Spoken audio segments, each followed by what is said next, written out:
Shine and Joe, and they are eating some very good hay. And there happens to be a plastic bag of corn that blew in during the storm. And we don't feed the horses corn, that is for our cows. But I thought, what a good opportunity to talk a little bit about desensitizing horses and to show them this bag. So the bag is right here by Joe, and as you can see, she's not overly concerned about it. She's just happy eating. Shine gets a little bored. She has to go take a walk and then come back and eat hay.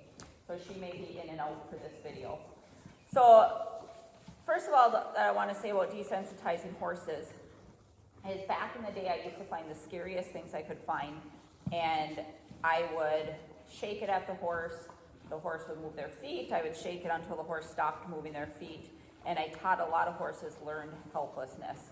If you're not familiar with that term, learned helplessness is basically where the animal doesn't have any other choice but to not move, and so they just stand there and take it.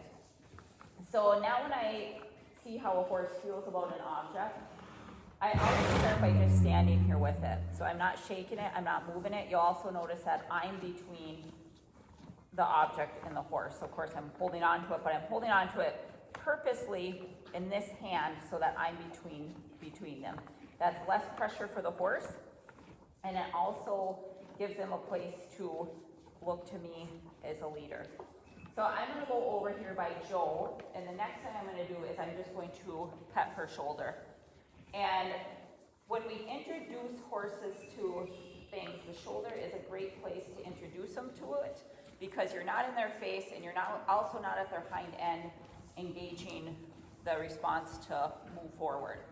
So I like the shoulder, and of course I know this horse, and she has a long history of trail riding, and she's a great horse, so I didn't expect this bag to be scary for her.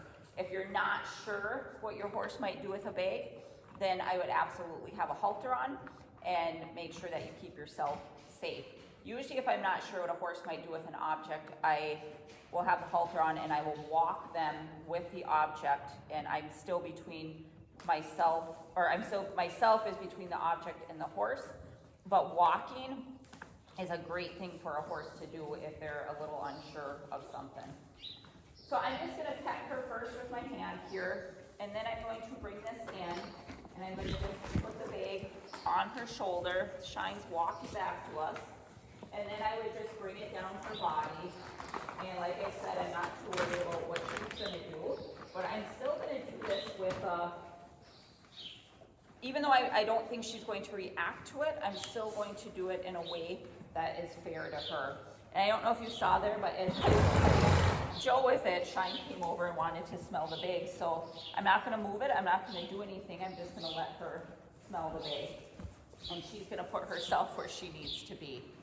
So this is just a great opportunity when you have something like this, like a bag laying in your arena, which most people probably don't, but when you have something like a bag laying in an arena, you have a mud puddle, those are great opportunities to help your horse to look to you